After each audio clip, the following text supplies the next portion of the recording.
ngeen laaj leen ngeen def après le ratio. pour xool tax est-ce que. Sénégalais gis nañ seen mais ki investir jox la ay chiffres comme que nee nga yéen la république des valeurs ci kàddu ngeen di doxee kooku aussi gëm ngeen mën ci def voilà. ci lan noonu. comme li ma la wax sànq Mabouba mi nga xam ne dafa taxaw joxe ay chiffres. ci li nga xamante ne ñi ngi koy investir. Mabouba Diagne la docteur Mabouba Diagne ci wàllum agriculture juste pour autosuffisance alimentaire. xam nga mooy comme gars yi bi ñuy wax man je suis pas un économiste quoi mais bi ñuy wax naan xaw ma truc là loolu ça se mange pas quoi mooy ay taux de croissance. ay 8% ay 7%. c'est pas ça bu ñu nee tey Sénégal am ay taux de croissance ñu naan ay 8%. alors que le Sénégalais boo demoon tey jii foog la ni tey jii gars yi xam nga li ñu fay dund. mais ma détail man je suis le coordonnateur de la République des valeurs dans le département de xam nga Médina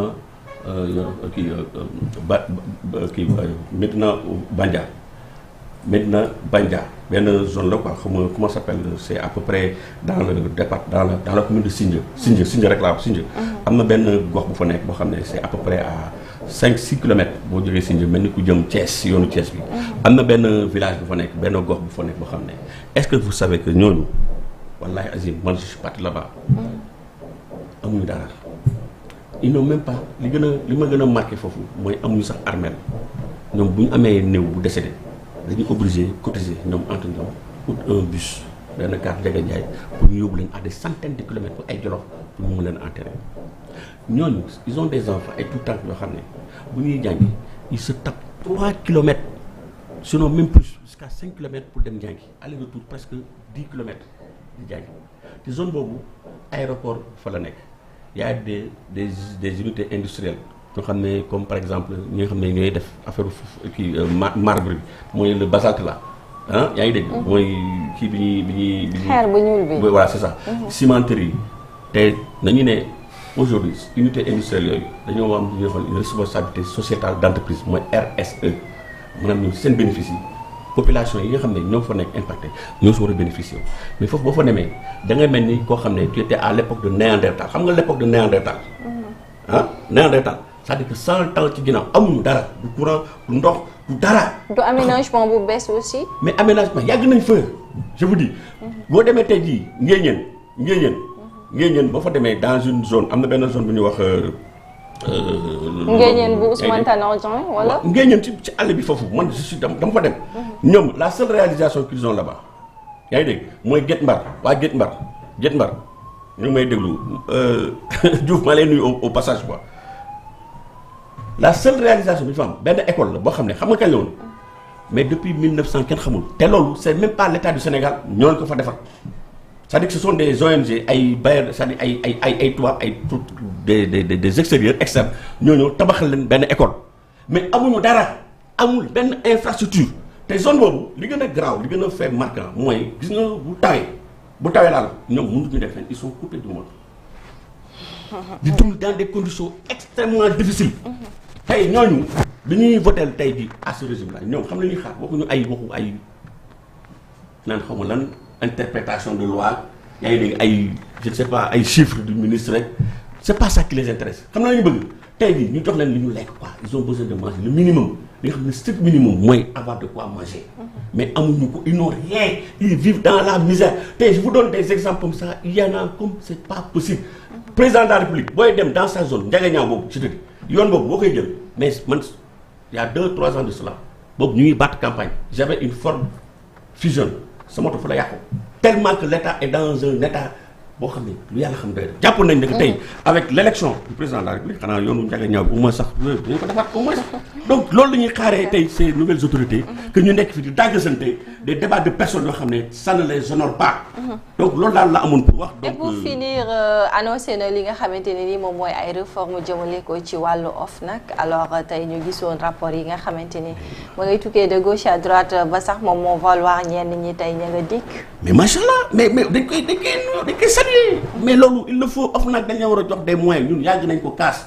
OFNAC dañ leen war a jox des moyens conséquents des moyens coercitifs pour ñu mën a def seen mission parce que il faut une mission vraiment noble une mission bi nga xam ne c'est contre la corruption te mu nekk moo tax ma ne on a des institutions fortes OFNAC mais est-ce que ils ont les moyens de leur politique loolu mooy wax bi tey bu ma dégg tamit mu ne par rapport ak fonctionnaires yi nga xam ne ñu ngi gérer les fonds publics yaa ngi dégg ku si nekk da nga war a déclaration de patrimoine mais dañ koy saluer mais dañ koy rafetlu mais machallah mais aussi il faut pas que mu yem ci déclaration seulement parce que déclaration da nga koy def à l'entrée mais aussi da nga koy def à la sortie donc dañoo def une réforme même au niveau de la constitution parce que le président de la République si boppam bi nga xam ne moom il est assujetti à cette obligation mais dañu rek dafay def déclaration de politique mais ci ban anam ci ban période précisé wuñu mu nekk des manquements yoo xam ne dañ ko war a dugal ci kii bi donc bu ñu nee nekk donc cette déclaration de patrimoine dañ koy étendre ak képp koo xam ne da ngay gérer suñu fonds publics yi ñun en tout cas au niveau de l'opposition dañ koy rafetlu te loolu mi ngi woon ci suñu programme on l'avait dit comme ni ñu waxee tout à l'heure dañ def une réforme boo xam ne dañuy demander pour que bu ñuy voter loi d'amnistie bu ko defee mu nekk un référendum newoon nañ tamit bu ñu jëlee pouvoir bi par exemple on va faire du Sénégal la clinique de l'Afrique tey est-ce que vous trouvez normal tey jii sénégalais ñuy dem ay Maroc ay Tunisie dem di faju foofu alors que mais vous savez les Marocains fii la ñuy jàngee suñu université bi la ñuy jàngee université Cheikh Anta Diop donc c'est pas normal donc on va faire du Sénégal la clinique de l'Afrique on va faire du Sénégal le grenier de l'Afrique faire une chose bi nga xam ne dañu am une autosuffisance alimentaire est-ce que vous comprenez donc ak leneen on a des problèmes te ñun bu ñu ko waxee c'est parce que dañ ko gëm loolu la ñuy def donc c'est pourquoi on tend la main au Sénégal te Sénégalais heureusement ils ont commencé à comprendre donc de toute façon li si kanam raw li bët mais ñun daal li ñuy xaar mooy gouvernement bi ñun on ne veut que du bien ñun lu ñu bëgg mooy ñu réussir parce que seen réussite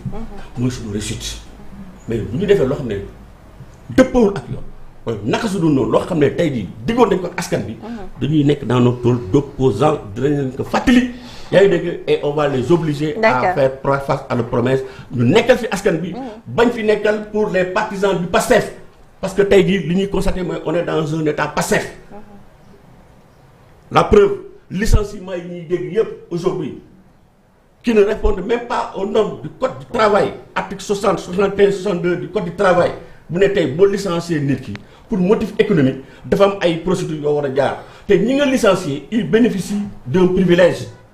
d'embauche mooy tey jii yow entreprise bi pendant 1 an 2 ans yaa ngi dégg balaa ngay dem di recruter feneen da ngay jël ki nga xam ne moom nga licencier pour motif économique mais lan la ñu fi gis ci en tout cas déclaration yu ñu jot ñuy licencier tey jii des Sénégalais bon teint parce que peut-être ils ne sont pas du PASTEF di dugal ay éléments yoo xam ne c'est des éléments du PASTEF en tout cas ci ñun information yu ñu jot yaa ngi dégg ñu koy relayer partout parce que Thierno Alassane Sall keroog rek il a reçu une délégation du rassemblement des travailleurs du Sénégal donc li ñu ko fa wax vraiment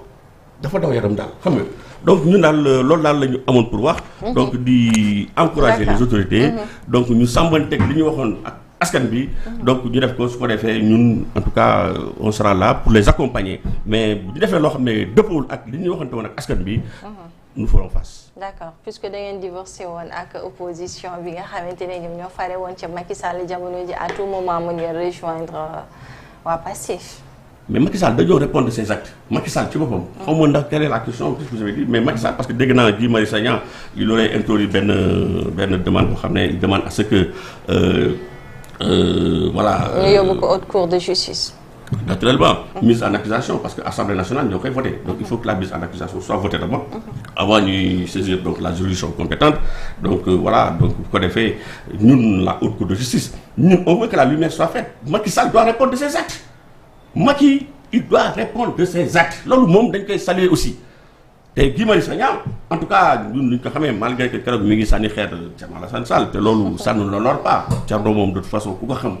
ne Guy moom il a toujours cité en exemple donc mais cela ne c'est pas un problème de personne mais acte yi muy posé ñun dañ koy saluer donc il a montré au peuple que il est là pour le Sénégal comme Ousmane Diagne a montré ak ñeneen ak ñeneen ñoo xam ne c'est des hommes d'État donc ñoo xam ne ils sont au-dessus des contingences politiques des partis politiques ñun loolu la ñuy bañ bu la xasee ba fal da ngay jàpp ne que yow nekk ko fi pour un parti politique tu es là pour l'ensemble des Sénégalais les Sénégalais fi nekk nii vraiment seen attentes yi bëri na bëri boo xam ne je pense que tey dañu war a dépasser les querelles de bord de fontaine les problèmes de personnes ay daggasanteeg ay xasanteeg ay demee noonu ñu ko war a dépasser ñu def focus sur li nga xam ne moom la tax Sénégal moo tax Sénégal yi fal leen mooy ñu jéem a soulager la souffrance des populations. mi ngoog Seydina moo bàyyi la nga tàggatoo ak gan bi. waaw di ko jaajëfal baax a baax ci teewaay bi vraiment ci disponibilité bi itamit jaaral fa tàggoo waaye jaajëfal ñëpp ñu doon bàyyi xel ci Presse Afrique TV HD. alors moo bàyyi la rek yow aussi nga tàggatoo ak.